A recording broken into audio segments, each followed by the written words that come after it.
अगर शिक्षक अपना दायित्व समझे, अपने दायित्व का निर्वहन करे और अपनी लगन के साथ, अपनी मेहनत के साथ छात्रों को तराशे, तो निश्चित रूप से वो इस देश को एक बार फिर से सोने की चिड़िया बना सकता है। जो शिक्षा देने का जो कार्य है वह पूरा का पूरा अतिथि विद्वानों के ही जिम्मेदारी पर संचालित हो रहा है। और भारत ज़्यादातर गांव में बसता है, तो जब गांव के स्तर में शिक्षा में सुधार नहीं होगा तो शहरों के सुधार भर से हम तो नहीं मानते हैं कि शिक्षा का स्तर सुधर गया।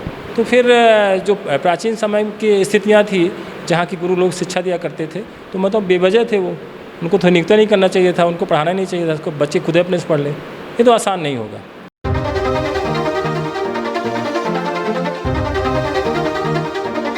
नमस्कार, विंध्या टाइम्स में आपका स्वागत है और आपके साथ मैं हूं आशुतोष तिवारी। आज शिक्षक दिवस है, आप सभी को शिक्षक दिवस की ढेरों शुभकामनाएं।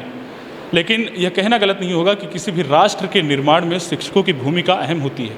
हर एक नागरिक को नागरिकता के बोध कराने में व्यवहारिक ज्ञान से लेकर विषयवर आप चीज़ों को देखें, विषय वस्तु को देखें, उनको ज्ञान देने में शिक्षक की एक अहम भूमिका होती है। लेकिन शिक्षक के मन में क्या है उसको टटोलने के लिए आज यहाँ पे शिक्षक सम्मान समारोह आयोजित किया गया है लॉ कॉलेज में, रीवा में। हम यहाँ पर पहुँचे हैं। हमारे साथ जो भविष्य की पीढ़ी को जो शिक्षित कर रहे हैं वो हमारे साथ हैं। हम बात करेंगे। सर, क्या नाम है आपका? जी, रविंद्र तिवारी। मैं सहायक प्राध्यापक हूँ शासकीय विधि महाविद्यालय रीवा में।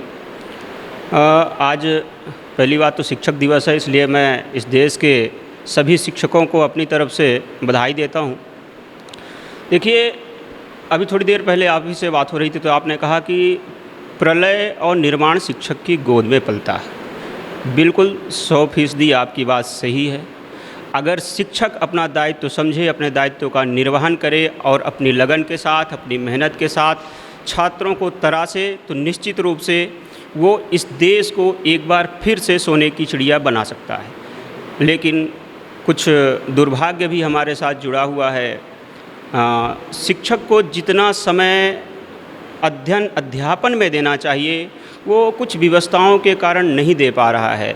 जैसे कुछ चीज़ों को लेकर उसको अपना भविष्य सुरक्षित नहीं लगता। उदाहरण के लिए मैं आपको पुरानी पेंशन की बात अगर करूं, नई पेंशन स्कीम जो है उसके तहत अब जो पहले पुराना पेंशन का सिस्टम था वो बदल गया है, तो उसको लेकर उसके मन में एक असुरक्षा की भावना है कि बुढ़ापे में जो एक सहारा था पेंशन हमारा, वो शायद कहीं प्रभावित हो जाएगा, तो वो उसको संवारने के लिए चिंतित रहता है। दूसरी बात ये है कि जैसे अगर हम चाहें कि जैसे मैं उच्च शिक्षा विभाग का शिक्षक हूँ, तो हम लोगों के दो प्रमुख दायित्व होते हैं, एक तो अध्यापन और दूसरा शोध। मुझे लगता है कि आर्थिक रूप से इतना सहयोग शोध के क्षेत्र में नहीं मिल पा रहा कहीं ना कहीं कि जिससे शोध को बढ़ावा दिया जा सके। समय भी उतना ज़्यादा हम लोग शोध को नहीं दे पाते हैं क्योंकि बहुत सारे ऐसे काम हैं जो हमें करने पड़ते हैं, जो क्लरिकल वर्क कुछ करने पड़ जाते हैं स्टाफ की कमी के चलते। तो जितना समय हमें देना चाहिए, जितना खर्च शासन को करना चाहिए, वो सारी चीज़ें नहीं हो पा रही हैं, जिससे निश्चित रूप से शिक्षा प्रभावित हो रही है। और अगर ऐसे शिक्षा प्रभावित होगी तो शिक्षक इस देश को सोने की चिड़िया कैसे बना पाएगा, ये मुझे लगता है एक प्रश्न रहा आएगा। तो जिसको इस प्रश्न का उत्तर तलाशने की हम सबको कोशिश करनी चाहिए। और निश्चित रूप से समाज में जो समाज को दिशा देने वाले लोग हैं वो इस विषय में विचार करें कि शिक्षकों को केवल अध्ययन, अध्यापन और शोध तक सीमित रखा जाए, उनका भविष्य इतना सुरक्षित रखा जाए जिससे वो केवल इन्हीं 3 कार्यों में अपना समय और अपना ध्यान लगा सके, इसके अलावा कुछ ना करे। तब तो जाके कहीं शिक्षा की जो कल्पना है वो सही रूप में साकार हो पाएगी। इसके अलावा आप क्या मैसेज देना चाहेंगे? एक सर मेरा सवाल है, बहुत जनरल से सवाल है कि आज सरकारी स्कूलों की जो स्थिति है, आप सरकारी स्कूल की बात करेंगे, फिर उसके बाद प्राइवेट स्कूल की बात करेंगे। सरकारी स्कूलों में कहीं ना कहीं ये कोशिश की जा रही है कि सरकार उससे अपना हाथ खींच रही है। ये हो रहा है अप्रत्यक्ष रूप से, प्रत्यक्ष रूप से ये चीज़ें हो रही हैं, चाहे आप भर्ती के मामले में देखें, किसी और मामले में देखें। लेकिन सवाल ये है कि सरकारी स्कूलों में हर कोई पढ़ के निकला। खुद APJ अब्दुल कलाम, जिनके दिवस पर शिक्षक दिवस मनाया जाता है, वो खुद सरकारी स्कूल पर से पढ़ कर निकले। प्रधानमंत्री नरेंद्र मोदी सरकारी स्कूल से पढ़ के निकले, अभी जो इसरो के प्रमुख हैं वो भी सरकारी स्कूल से पढ़ के निकले। लेकिन अब सरकारी संस्थाओं पर धीरे धीरे भरोसा लोगों का क्यों उठता जा रहा है और लोग क्यों प्राइवेट सेक्टर की ओर, प्राइवेट संस्थाओं की ओर ज़्यादा तेज़ी से भाग रहे हैं? देखिए, जो अभी थोड़ी देर पहले मैं बात कर रहा था, मुझे लगता है वही एक बड़ा कारण हो सकता है इसके पीछे भी, क्योंकि स्कूल में जो शिक्षक होता है वो अपने भविष्य को लेकर चिंतित रहने के कारण मुझे लगता है कि वो उतना ध्यान नहीं दे पाता।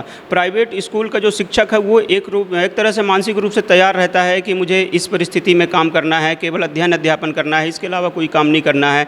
जबकि अगर देखा जाए गुणवत्ता की बात, तो जो कठिन परीक्षा पास करके, प्रतियोगी परीक्षा पास करता है, वही सरकारी स्कूल में टीचर बनता है। तो निश्चित रूप से सरकारी स्कूलों का जो रिज़ल्ट है वो प्राइवेट स्कूल की अपेक्षा अच्छा होना चाहिए, पर दुर्भाग्य यही है कि वो कहीं ना कहीं पीछे रह जा रहा है। इसके पीछे मुझे जो व्यक्तिगत रूप से मैं कहूँ कारण लगता है, वो यही लगता है कि उनके पास शिक्षा देने, अध्ययन अध्यापन के अलावा भी बहुत सारे काम रहते हैं, जैसे जनगणना का है, उनको निर्वाचन के काम में BLO वगैरह बनाया जाता है, और जो मूलभूत सुविधाएं हैं स्कूलों में कई बार उनमें भी उनका ध्यान, जैसे मध्याह्न भोजन की एक व्यवस्था है, उसमें कहीं ना कहीं शिक्षकों का इन्वॉल्वेंस रहता है, तो उनको उसमें भी ध्यान देना पड़ता है। तो बहुत सारे ऐसे काम हैं जो अध्ययन अध्यापन से इतर हैं और उन पर शिक्षकों को ध्यान देना पड़ता है, जिसके चलते उनका जो डेडिकेशन होना चाहिए शिक्षा के प्रति वो प्रभावित हो जाता है। बहुत बहुत धन्यवाद सर समय देने के लिए। हमारे साथ एक और शिक्षक हैं। सर, क्या नाम है आपका? डॉक्टर संजीव कुमार मिश्रा, अवधेश प्रताप सिंह विश्वविद्यालय में शारीरिक शिक्षा विभाग में अतिथि विद्वान हूँ। सर, अभी अतिथि विद्वान की जो बात हुई, तो कहीं ना कहीं लोगों में ये है, अतिथि विद्वानों में ये है कि हमें कब परमानेंट नियुक्ति दिया जाए, इसे आप कैसे देखते हैं? देखिए, जहाँ पर शिक्षा की बात है, शिक्षा जो शिक्षक है, शिक्षक का जो कार्य है वो शिक्षा प्रदान करना, और हम लोग का ये मानना होता है कि जो विद्यार्थी है, विद्यार्थी ही शिक्षक की पहचान बनता है, क्योंकि स्पोर्ट्स के क्षेत्र में जो भी कीर्तिमान बनते हैं विद्यार्थियों के द्वारा बनाए जाते हैं, और उन्हीं विद्यार्थियों के आधार पर शिक्षक का नाम होता है।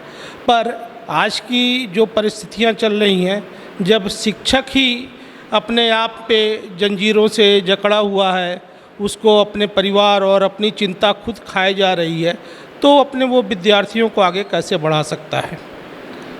बस यही सर, सीधा सा ये एक सवाल ही कहेंगे, लेकिन जिसका जवाब आपने पहले ही दे दिया कि शिक्षक को खुद अपने भविष्य की चिंता है, तो ऐसे में वो दूसरे के भविष्य का निर्माण कैसे करेगा, राष्ट्र के भविष्य के निर्माण कैसे करेगा? क्या सजेशन है आपको? क्या लगता है कि किस हिसाब से काम करना चाहिए कि इन चीज़ों को पुख्ता किया जा सके और मजबूत किया जा सके? मुझे तो यह लगता है कि सरकार को सबसे पहले शिक्षकों को जो उनकी मूलभूत समस्याएं हैं और उनसे जुड़ी हुई जो भी उनके जीवन से संबंधित समस्याएं हैं, जैसे कि नियमितीकरण, ये सब देने के बाद उनको पूरी तरह से शिक्षक कार्य के लिए ही उपयोग किया जाना चाहिए। और इसमें शिक्षक करना भी चाहता है, आज की स्थिति में भी शिक्षक करता है। अगर देखिए तो जो जितने भी महाविद्यालय हैं या विश्वविद्यालय हैं, वहाँ पर नियमित शिक्षकों की संख्या एक सीमित संख्या में है, और जो शिक्षा देने का जो कार्य है वह पूरा का पूरा अतिथि विद्वानों के ही जिम्मेदारी पर संचालित हो रहा है। तो जब तक शिक्षक अतिथि विद्वानों को थोड़ा सा स्थायित्व नहीं प्रदान किया जाएगा और उनको काम करने की छूट, उसमें किसी भी प्रकार की शासकीय या जो प्रशासकीय जो अड़चनें आती हैं उनको दूर करने के बाद यदि उनको काम करने के लिए फ्री हैंड छोड़ा जाएगा, तो निश्चित ही भारत का जो भविष्य है वो सुनहरा होगा और भारत विकास की ओर आगे बढ़ेगा। बातचीत का सिलसिला शुरू हुआ, हमने कई सवाल पूछे, लेकिन ऐसे भी कई शिक्षक हैं जो काफ़ी अनुभवी हैं शिक्षा के क्षेत्र में, काफ़ी लंबे अरसे से वो काम करते आए हैं। आज हमारे साथ एक ऐसे ही शिक्षक हैं। सर, सबसे पहले आपको शिक्षक दिवस की हार्दिक शुभकामनाएं। हमारे तरफ से भी आप सबको एवं सम्मानित शिक्षकों को एवं हमारे गुरुजनों को भी हमारे तरफ से शिक्षक दिवस की शुभकामनाएं। अभी जो वर्तमान में जो शिक्षा का स्तर है, शिक्षा के स्तर के साथ साथ सरकार का जो प्रयास है, उसे आप कैसे देखते हैं? देखिए, सरकार का प्रयास तो बहुत सराहनीय है, लेकिन प्रयास के साथ साथ ज़मीनी स्तर पर भी जो उसके प्रयास हैं वो दिखने चाहिए। अब ज़मीनी स्तर पर प्रयास के लिए सुविधाएं होनी चाहिए उस तरह की, भाई प्रयास के परिणाम आने चाहिए, है ना। तो प्रयास जब सरकार करेगी उसके लिए इंफ्रास्ट्रक्चर की ज़रूरत है, संसाधन की ज़रूरत है। और जब संसाधन ज़मीनी स्तर पर, चाहे वो स्कूल हों, चाहे कॉलेज हों, चाहे जो भी संस्थाएं हों, यदि वहाँ संसाधन उपलब्ध नहीं होंगे तो परिणाम उतने जितने हमारे आशान्वित हैं हम परिणाम के लिए, वो न मिल पाएंगे। सर, एक तो कॉमन परसेप्शन बन गया है आम इंसान में कि सरकारी स्कूलों में बेहतर पढ़ाई नहीं होती है और वहाँ पे जो शिक्षक हैं वो ज़्यादा लापरवाही करते हैं, जबकि प्राइवेट सेक्टर में, प्राइवेट विश्वविद्यालय में, प्राइवेट विद्यालय में ऐसी चीज़ें नहीं हैं। देखिए, ये तो लोगों का मानना, हम इन धारणाओं से सहमत नहीं हैं। देखिए, सरकारी स्कूलों में जो शिक्षक हैं पूरी निष्ठा एवं अपनी सजगता और सतर्कता से, पूरी तत्परता से अपना शिक्षकी दायित्व निर्वहन कर रहे हैं। क्योंकि आज का परिवेश ही थोड़ा सा गड़बड़ है ना।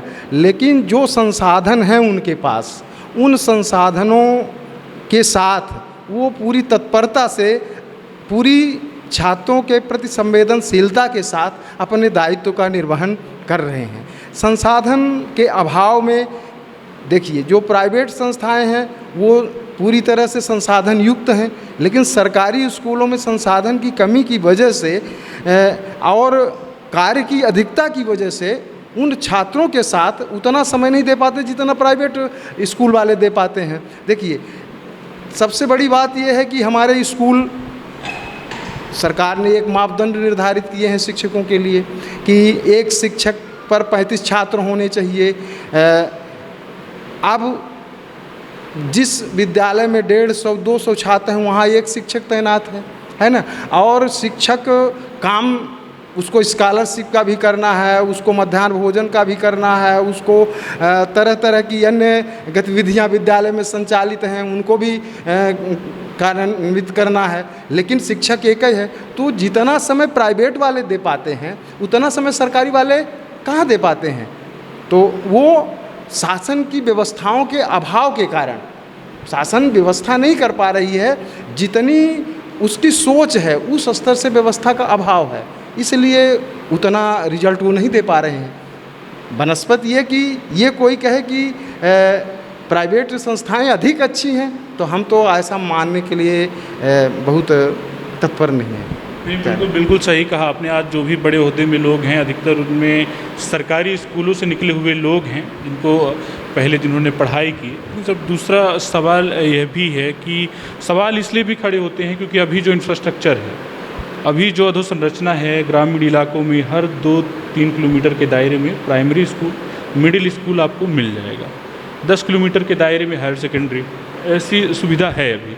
अगर सरकार ये कहती है, सरकार कह ही रही है, सीएम शिवराज का ये कहना है कि अगर उन स्कूलों को बंद कर दिया जाएगा, सीएम राइज का जो उन्होंने बात कहा है, तो 15 किलोमीटर के दायरे में एक स्कूल का निर्माण होगा और उस स्कूल में सारी फैसिलिटी होंगी। इसे आप कैसे देखते हैं, इससे क्या बेहतर होगा? देखिए, ये सरकार की बहुत अच्छी सोच है, सीएम राइज जैसे स्कूलों को डेवलप करना, लेकिन इस बात से हम सहमत नहीं हैं कि जो स्कूलें वर्तमान में संचालित हैं उनको तोड़कर 15 किलोमीटर की एरिया में एक सीएम राइज स्कूल संचालित किया जाए। क्योंकि देखिए, शासन की पहले मंशा थी कि 5 किलोमीटर या 7 किलोमीटर में हायर सेकेंडरी स्कूल, 3 किलोमीटर में मिडिल स्कूल और 2-3 किलोमीटर में प्राथमिक स्कूल खोले जाएं। इससे छात्रों का नामांकन विद्यालयों में बढ़ेगा, छात्र संख्या बढ़ेगी। यानी जो ड्रॉप आउट कर जाते हैं बच्चे, छोड़ जाते हैं, विद्यालय नहीं जाते, ज़्यादातर निरक्षर रह जाते हैं, तो जब उनके आसपास बसहट में, उनके गांव में विद्यालय होगी तो उनको विद्यालय जाने का रुझान बढ़ेगा, है ना। और जब दूर विद्यालय होगी तो देखिए, अभिभावक भी उनकी गतिविधियों पर 15 किलोमीटर के रेंज में पूरी तरह से निगरानी नहीं रख पाएंगे। उधर चूँकि आना जाना है उनको, हॉस्टलाइज तो होंगे नहीं, और इधर शिक्षक भी निगरानी नहीं कर पाएंगे। तो कहीं ना कहीं इस परिस्थिति में छात्र की गतिविधियां गड़बड़ भी हो सकती हैं, है ना। वो विद्यालय चूँकि नज़दीक जब कोई संस्था होती है तो वहाँ जाने आने में सुविधा होती है, वो न मन बनाते हुए भी अभिभावक कहते हैं पहुँच जाता है। लेकिन जब दूर होगी विद्यालय तो हमको तो नहीं लगता कि जो दाखिला है वो कमेगा, छात्रों का गुणवत्ता हम कह सकते हैं कि बढ़ेगी। जितने छात्र पढ़ेंगे सुविधा क्योंकि होगी, वहाँ शिक्षक होंगे, सब कुछ होगा। जो पढ़ेंगे वहाँ उनकी गुणवत्ता, शिक्षा की गुणवत्ता होगी, क्वालिटी ऑफ एजुकेशन होगा। लेकिन हो सकता है कि इनरोलमेंट कम हो जाए। गुणवत्ता आप इतना यकीन से कैसे कह सकते हैं कि गुणवत्ता बढ़ेगी? क्योंकि मेरा एक तर्क है, इसमें मेरा ये तर्क ये है कि हम ये कहते हैं कि सरकारी स्कूलों में शौचालय होगा, स्टाफ होगा, सरकार का कहना है, ये चीज़ें होंगी, बेहतर सुविधा होगी, स्टाफ होगा, कोई भी पद रिक्त नहीं रहेगा। वही सेम चीज़ें हम कहते हैं सीएम राइज स्कूल के लिए। उसमें हम सिर्फ इतना जोड़ देते हैं कि परिवहन बढ़ेगा, सिर्फ परिवहन बढ़ेगा, स्मार्ट क्लास होगा। स्मार्ट क्लास के लिए इसमें भी है, तो जब इस पे जब सही से चीज़ें नहीं हो पाएंगी तो उस पे कैसे हो जाएंगी? देखिए, आज जो ये सुविधाएं 15 किलोमीटर की एरिया में सरकार दे रही है, ये जो आज संस्थाएं चल रही हैं ग्रामीण, देखिए हमारा भारतवर्ष ग्रामीणों का गांव का देश है। आज भी 70% विद्यालय गांव में संचालित हैं। आपको लगभग आंकड़ा बताएं कि जो विद्यालय संचालित हैं उनमें से 70% विद्यालय गांव में संचालित हैं। लगभग 22% विद्यालय प्राइवेट विद्यालय शहरों में संचालित हैं। गांव में तो प्राइवेट विद्यालय बहुत कम संचालित हैं। तो जो एजुकेशन आपको टोटल रिजल्ट मिलेगा, परिणामी जो परिणाम आएगा एग्रीगेट, वो तो टोटल से ना आएगा। एक दो सिर्फ शहर परिणाम थोड़ी देंगे। जब हम भारत की साक्षरता की गणना करेंगे तो पूरे ग्रामीण और शहरी एरिया को मिलाकर करेंगे, तो परिणाम तो हमको पूरा भारत देश देगा ना। तो हम सिर्फ शहरी विद्यालयों की गणना करके एजुकेशन में भारत की जो गुणवत्ता है एजुकेशन की, हम उसकी मापदंड नहीं कर सकते हैं, क्योंकि हमको एजुकेशन की गणना पूरे भारत के लोगों से करनी है। और भारत ज़्यादातर गांव में बसता है, तो जब गांव के स्तर में शिक्षा में सुधार नहीं होगा तो शहरों के सुधार भर से हम तो नहीं मानते हैं कि शिक्षा का स्तर सुधर गया। अतिथि शिक्षक जो हैं वो ये चाहते हैं कि उनको नियमित किया जाए, इसे आप कैसे देखते हैं? देखिए, अतिथि शिक्षकों का जो वर्तमान चयन पद्धति है, वास्तव में जो ऑनलाइन पद्धति से चयन हुआ है, हम ये मानते हैं कि उसमें बहुत सारे ऐसे अतिथि शिक्षक हैं जिनके अंदर क्वालिटी है। लोगों का मानना है कि जो अतिथि शिक्षक हैं वो उनके अंदर योग्यताओं का अभाव है। हम ऐसा मानने के लिए तैयार नहीं हैं। उसमें बहुत सारे ऐसे अतिथि शिक्षक हैं जिन्होंने मेहनत किया है और विद्यालय में अच्छी शिक्षा दे रहे हैं। जो पहले कुछ भर्ती हुए थे जहाँ कुछ धांधलेबाजी हो जाती है, हर जगह होती है भर्ती में, भाई संबंध का वो होता है, कोई टीचर है अपने सगे संबंधियों को रख लिया, कुछ हुआ। लेकिन जो अपनी योग्यता के बल पर अतिथि शिक्षक बने हैं वो वास्तविक रूप से नियमित करने योग्य हैं और एक मापदंड के अंतर्गत शासन ने उनका चयन किया है। तो हम मानते हैं और उनको पढ़ाते पढ़ाते अनुभव हो गया। करत करत अभ्यास के जड़मति होत सुजान। यदि जड़मति वाला भी होता है तो अभ्यास करते करते सुजान हो जाता है, ज्ञानवान हो जाता है। तो जब इतने दिनों से वो पढ़ा रहे हैं तो निश्चित उनके अंदर पढ़ाने की शैली आ गई होगी। योग्यता तो ऑलरेडी है, आपने चयन किया है, उनकी योग्यता के आधार पर ही चयन किया है। तो निश्चित ही जो अपनी योग्यता रखते हैं उनको सरकार को अतिथि शिक्षकों को एक मापदंड के तहत नियमित करना चाहिए, जो योग्यता रखते हैं उनको। और वास्तव में वो शिक्षा विभाग में अपना अमूल्य योगदान दे रहे हैं, बच्चों को पढ़ा रहे हैं। चूँकि रेगुलर शिक्षकों की भर्ती नहीं हो रही है विगत 10-12 वर्षों से, तो और अतिथि शिक्षकों का भी हर जगह अभाव है। विषयवार अतिथि शिक्षक नहीं मिल पा रहे हैं। वही इसमें एक बात निकल कर सामने आई कि अब जो 10वीं तक की जो पढ़ाई होगी, 10वीं के विद्यार्थी को 5वीं 8वीं 6वीं के विद्यार्थी को जो गणित पढ़ाएगा वो साइंस भी पढ़ाया जाएगा, ऐसी बातें चल रही हैं। देखिए, जो गणित पढ़ाएगा वो साइंस लगभग पढ़ा लेगा।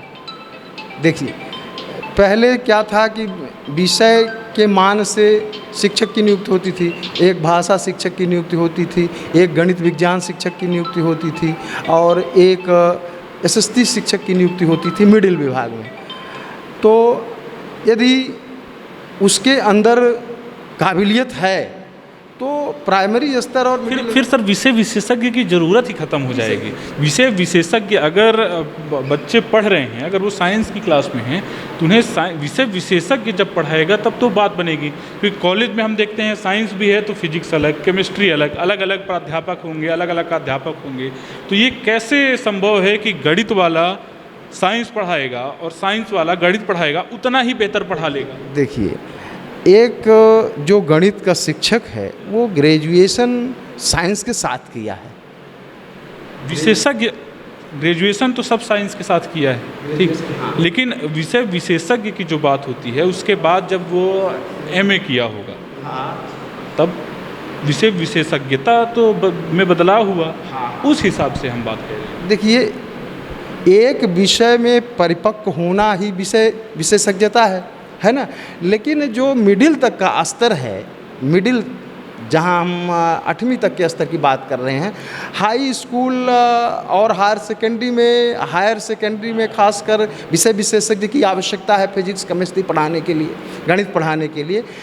लेकिन हाई स्कूल तक जो ग्रेजुएट है उन विषयों के साथ उसको पढ़ा लेने में किसी तरह की कठिनाई नहीं और पूरी माने पूर्णता के साथ, पूरी माने विषय की योग्यता के साथ वो पढ़ा लेगा हाई स्कूल तक, उसको पढ़ाने में किसी तरह की दिक्कत नहीं है। सर दूसरा सवाल ये है कि आपको क्या लगता है कि सरकारी स्कूल के जो शिक्षक हैं इतना बस कह देने से, तमाम वो व्यवस्थाएं बदल देने से और शासन का ज़्यादा सहयोग मिल जाने से बस शिक्षा के स्तर में सुधार हो जाएगा कि स्कूल की या किसी भी स्कूल या कॉलेज की जो पहचान है वो पहचान और मजबूत होगी? क्योंकि सरकारी स्कूल में हमने देखा केंद्रीय विद्यालय जो है उनका आप नाम लीजिए, उन्होंने अपना एक स्तर मेंटेन करके रखा है, वो भी सरकार की शाखा हैं, लेकिन फिर भी पता नहीं क्या हुआ कि मध्य प्रदेश में जो व्यवस्थाएँ हैं, बाकी अन्य प्रदेशों के भी हालात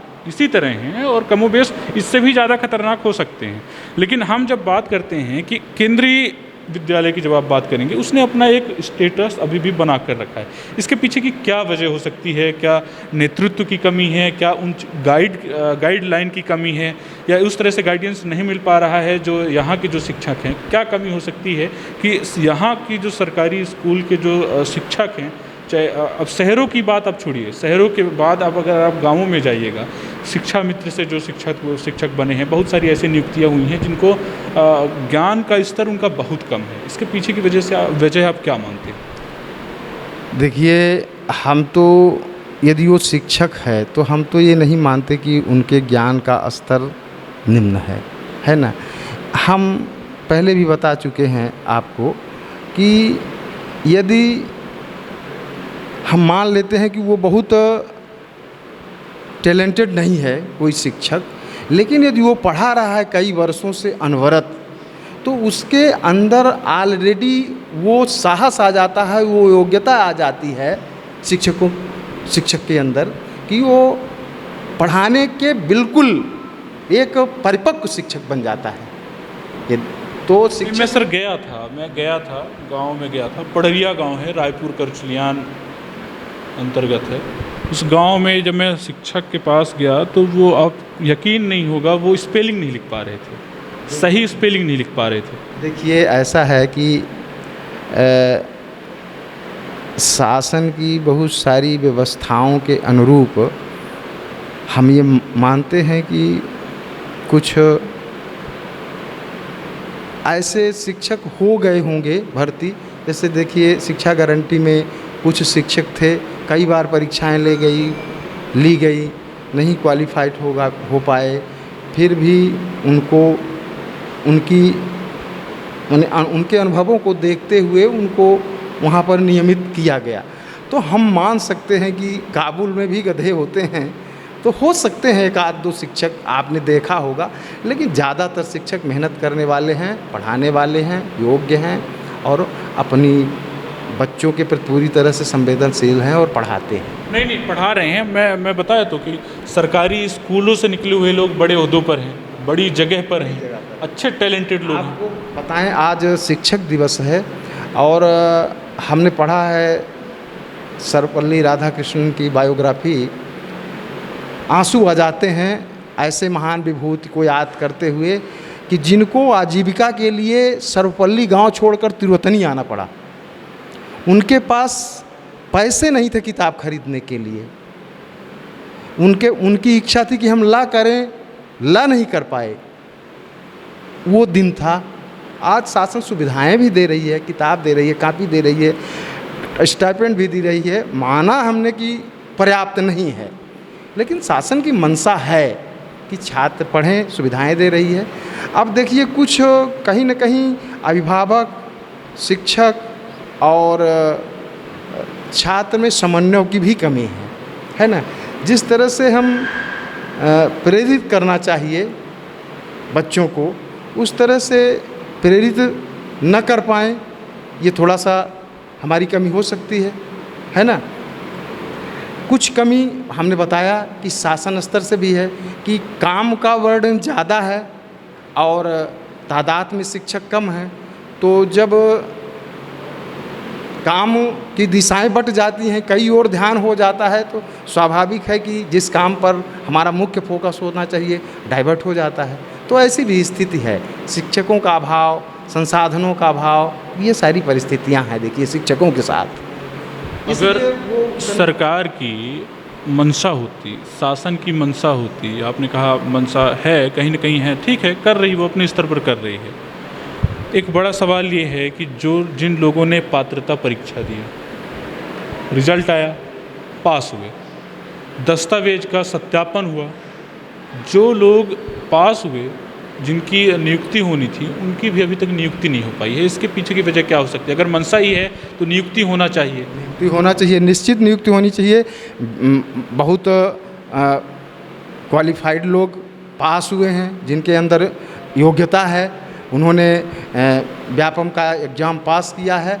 और निश्चित ही सरकार को इस बात पर ध्यान देनी चाहिए और विद्यालयों में रिक्त पदों पर इनकी तत्काल नियुक्ति करनी चाहिए। तभी सरकार की जो योजना है ना, सभी को साक्षर बनाने की और क्वालिटी एजुकेशन देने की, तभी वो परिणाम के रूप में परिणित हो पाएगी। अन्यथा यदि वो शिक्षकों की नियुक्ति नहीं कर पाएंगे तो मुख्य तो शिक्षक है। देखिए, पहले गुरुकुल परंपरा में एक गुरु जो है पेड़ के नीचे अपने शिष्यों को शिक्षा दे लेता था, लेकिन गुरु तो होना चाहिए। हम बिल्डिंग बना देंगे, हम माने बोर्ड लगा देंगे, स्मार्ट क्लास लगा देंगे, लेकिन शिक्षक नहीं देंगे तो हमको जो रिजल्ट देना चाहिए मुख्य रूप से, तो हम बच्चे को शिक्षा कहाँ से दे पाएंगे? तो शिक्षक तो ठीक उसी तरह की बात हुई कि हम अस्पताल बना दिए, डॉक्टर को ही नहीं दिए, डॉक्टर नहीं दिए तो स्कूल है, जब शिक्षक को ही नहीं दिए तो फिर क्या मतलब होगा? लेकिन एक सवाल है, इतने दिन हो गए आज़ादी के बाद, भारत ने इतने अच्छे दिन देखे, सब कुछ सही चला, एक सरकार पर एक भरोसा हुआ है भी, लेकिन जिस स्तर से सरकारी चीज़ों को प्राइवेट की ओर ले जाया जा रहा है, उस हिसाब से आपको लगता है कि सरकारी स्कूलों का भविष्य आगे किस तरह होगा? आपको क्या लगता है आपको? देखिए, हमारी तो सोच ये है कि यदि ऐसा सरकार करेगी नहीं, यदि करती है तो हमारे यहाँ आज भी लगभग 40% आबादी, भारत की 30 से 40% आबादी अभावग्रस्त और निर्धन है, बिलो पॉवर्टी लाइन है। तो उसको एजुकेशन नहीं मिल पाएगा, हमारी जहाँ तक सोच है, प्राइवेटाइजेशन से। इसलिए कि शिक्षा जो है इतनी महंगी हो गई है आज की परिस्थिति में, शिक्षा को जो प्राइवेट लोग चला रहे हैं वो एक तरह से उसको व्यवसाय मान लिया है। और व्यवसाय का मतलब है पैसे कमाना, और जब पैसे कमाएंगे वो, तो पैसे में एजुकेशन मिलेगा। देखिए, सरकारी स्कूलों में किसी हायर सेकेंडरी स्तर की या मिडिल स्तर की कहीं पर 2500-2600 से नीचे मंथली फीस नहीं है।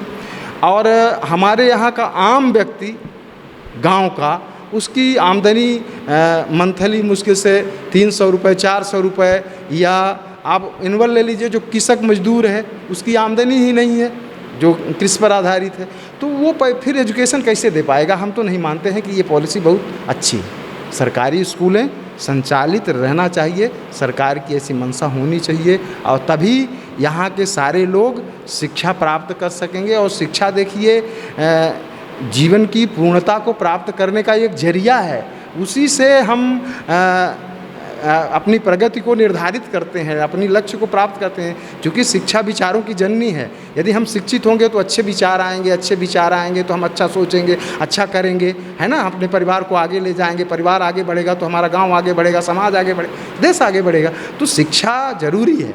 और हम तो सोचते हैं कि यदि शिक्षा का निजीकरण हुआ तो देश पीछे चला जाएगा, क्योंकि लगभग आधी आबादी फिर एजुकेशन से वंचित हो जाएगी। क्योंकि लेकिन उसके पीछे का तर्क तो यही दिया जा रहा है कि सरकारी स्कूलों में बेहतर पढ़ाई नहीं हो रही और सरकारी स्कूलों में वो उस तरह से व्यवस्थाएं नहीं हो। आपको नहीं लगता कि कहीं ना कहीं जैसे एक सवाल ये भी है कि कहीं ना कहीं सरकार के पास सबसे ज़्यादा एम्प्लॉय हैं, जिला शिक्षा अधिकारी से लेके तमाम बड़े ओहदों पर बैठे शिक्षक, इसके अलावा तमाम वो शिक्षक जो सरकारी हैं और सरकारी नौकरी में पदस्थ हैं, वो इसके बाद भी अगर गाँवों में जो इंफ्रास्ट्रक्चर जो खड़ा है, जो बनकर तैयार है, हो सकता है कहीं कहीं मरम्मत करना हो, तो क्या उन सब चीज़ों को बंद करके और एक सीएम राइज स्कूल और प्राइवेट चीज़ों को बढ़ावा देना, या फिर इन चीज़ों को बंद कर उससे विश्वास हटना कहीं ना कहीं कम होना, क्योंकि ये बदलाव आया है, बड़ी तेज़ी से बदलाव, अचानक से ये बदलाव आया है कि सरकारी नहीं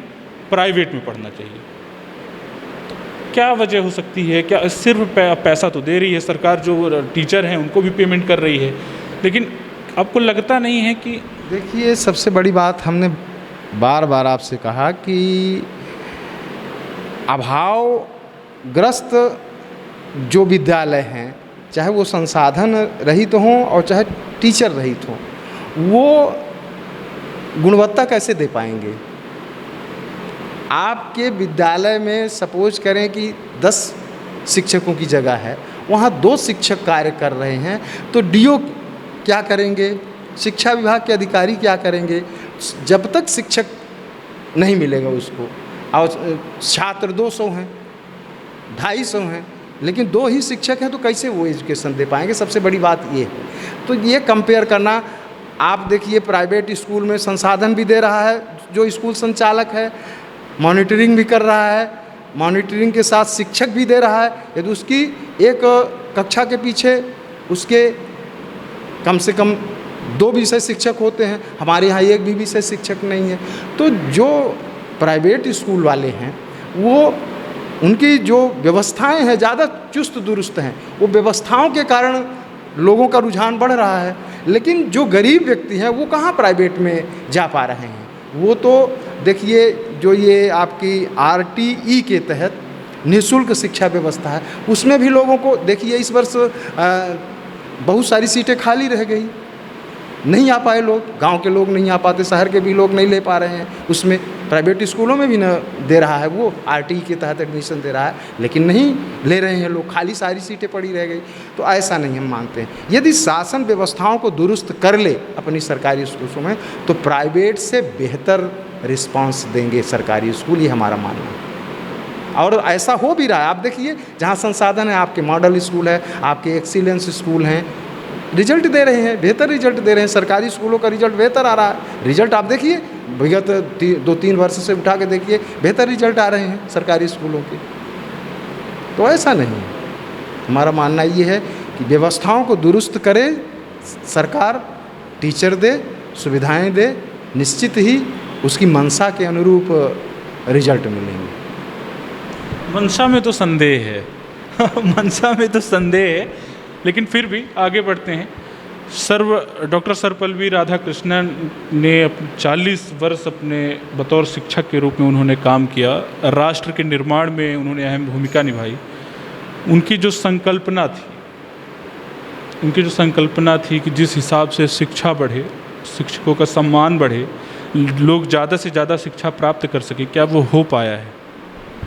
देखिए हमने आपसे कहा कि स्वयं सर्वपल्ली राधाकृष्णन को भी अपने समय में सन 1888 में उनका जन्म हुआ, देश गुलाम था। उनको स्वतः शिक्षा के लिए संघर्ष करना पड़ा। आज की परिस्थिति ऐसी है, हर व्यक्ति को शिक्षा मिल रही है, तो निश्चित ही हम ये नहीं कह सकते कि उस ज़माने में आज के ज़माने में अंतर नहीं है। पहले आप देखिए पूरे भारतवर्ष में कितने विद्यालय हैं, आज लगभग हमारे ख्याल से 25-26 लाख विद्यालय हैं भारतवर्ष में। और उस ज़माने में कितने विद्यालय रहे होंगे ये आप आकलन कर सकते हैं।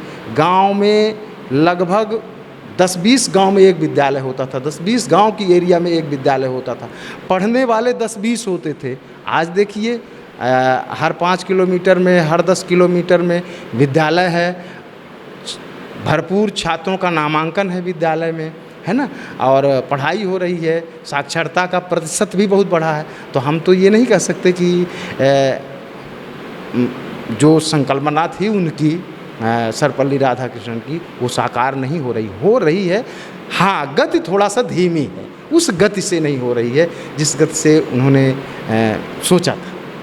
और जो शिक्षक हैं वही शिक्षक आज अगर उनको आप समझिए कि अगर उनको परमानेंट नियुक्ति नहीं दी जाती, अगर उनको परमानेंट नहीं किया जाता, इसके अलावा अगर उनको नियमितीकरण नहीं किया गया, तो कहीं ना कहीं उनको खुद के भविष्य को लेकर एक संकट की स्थिति में वो रहेंगे। तो ऐसे में अभी जो भविष्य की जो आपकी पीढ़ी है उनको आप कैसे आश्वस्त करेंगे कि आप उनके भविष्य को बेहतर निर्माण करेंगे? देखिए, ये बिल्कुल आप बात जायज़ कह रहे हैं कि जो आज का शिक्षकी पेशा है वो जीविकोपार्जन का एक साधन भी है। तो जब शिक्षक हो या कोई व्यक्ति हो, जब किसी काम में उसको उत्साहित किया जाता है तो उत्साह स्वरूप जो उसका मन है आपको अधिक रिजल्ट देता है। किसी काम में जब मन लगता है तो परिणाम बहुत बेहतर आते हैं। यदि व्यक्ति के अंदर हीन भावना जागृत है, कुंठा जागृत हो रही है, तो परिणाम में भी आवश्यक नहीं कि सोच के अनुसार परिणाम मिले, क्योंकि जो डिप्रेस्ड व्यक्ति है, हीन भावना उसके अंदर है, तो काम को उतनी तन्मयता से नहीं कर पाएगा, और जब तन्मयता से काम को नहीं कर पाएगा तो परिणाम बेहतर नहीं मिलेंगे। तो निश्चित ही सरकार को विचार करनी चाहिए, इस तरह का विभेद नहीं करना चाहिए। आवश्यकता अनुसार उनको वेतन देनी चाहिए, सुविधाएं देनी चाहिए, और यदि उनके अंदर कैपेबिलिटी है तो उनको नियमित करना चाहिए, जिससे वो कुंठाग्रसित न हो, उनके अंदर हीन भावना न जागृत हो, और वो अपना बेहतर काम पूरी संवेदनशीलता के साथ समाज के लिए, राष्ट्र के लिए कर सकें। हमारे साथ एक और टीचर हैं। Happy teachers day sir. आपको भी शिक्षक दिवस की हार्दिक शुभकामनाएं, और जो भी लोग सुन पा रहे हैं उन सभी को लिए हार्दिक शुभकामनाएं शिक्षक दिवस के लिए। अभी का जो आप क्या संदेश देना चाहेंगे आप शिक्षक दिवस के मौके पर, कि जिससे शिक्षकों का एक जो सम्मान है वो बरकरार रहे, जो उन्हें दर दर की ठोकरें खानी पड़ रही है अपनी नियुक्ति के लिए, वो उन सब चीज़ों में उनको सहूलियत हो, और सरकार से आप क्या गुजारिश करेंगे? इसके अलावा छात्रों को आप क्या संदेश देना चाहेंगे? जहाँ तक मेरा ओपिनियन है कि जो आज की समस्या देखने को मिल रही है कि अभी बहुत सारे टीचर्स नियुक्त नहीं हो पाए, परीक्षा पास किए, और 3 वर्षों से वो लगातार इंतज़ार कर पा रहे हैं कि हमारी नियुक्ति का ऑर्डर आएगा, बट अभी तक आया नहीं। अभी कुछ लोग जो लोग सेलेक्टेड हैं वो भोपाल में भी गए थे, स्ट्राइक में भी गए, लेकिन उनको भगा दिया गया, खदेड़ दिया गया। तो कहीं ना कहीं उदासीनता देखने को मिलती है लोगों में कि सरकार उनके लिए कुछ कर नहीं पा रही है। अतिथियों के लिए भी एक नया आदेश निकल के आया है, न्यूज़पेपर में मैंने देखा कि कुछ सब्जेक्ट्स के लिए सरकार ने मना कर दिया है कि इन सब्जेक्ट्स के टीचर की ज़रूरत ही नहीं है, और जैसे उसमें संस्कृत की भाषा का है, और सामाजिक विज्ञान है, हिंदी है, और हिंदी मातृभाषा है, उसी सब्जेक्ट के लिए सरकार मना कर रही है कि उस सब्जेक्ट को तो बच्चे हमारे खुद पढ़ लेते हैं। समाज विज्ञान है, समाज विज्ञान ऐसी विषय है जिससे लोग यूपीएससी की तैयारी करते हैं, इम्पोर्टेंट सब्जेक्ट होता है, और तो यदि माना जाए कि यदि बच्चे खुद पढ़ सकते हैं, शिक्षक की ज़रूरत नहीं है, तो फिर यूपीएससी की तैयारी करने वाले लोग जो बाहर जाते हैं तो बेवजह जाते हैं, उनको घर में ही बैठ कर तैयारी कर लेना चाहिए। तो अब ऐसी मंशा है सरकार की, तो कुछ कहा नहीं जा सकता है, तो कुछ बदलाव की ज़रूरत है ऐसे में। और बच्चों को तो मैं यही बताना चाहूँगा, यही अपना मेरा ओपिनियन है कि आज का दौर बहुत ही संघर्ष का दौर हो गया है, कंपटीशन का दौर हो गया है। पास होने से काम नहीं चलेगा, कम से कम 90% का रिजल्ट मिनिमम होना चाहिए इस कंपटीशन के दौर में, तभी आप अपने अपने गोल को अचीव कर पाओगे।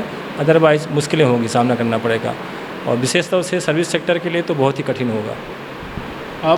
आपको क्या लगता है कि इंग्लिश का टीचर संस्कृत पढ़ा लेगा? बहुत मुश्किल है, ये तो इम्पॉसिबल वाली बात तो नहीं कहा सकता, क्योंकि बहुत सारे ऐसे लोग होते हैं, यूनिक होते हैं कि कई भाषाओं इंग्लिश का संस्कृत को इतना सरल मान लिया गया है। कई ऐसे लोग होते हैं कि जो कि कई भाषाओं का ज्ञान रखते हैं, लेकिन इतना आसान नहीं होता, वो यूनिक लोग होते हैं, उनकी तुलना सबसे नहीं की जा सकती।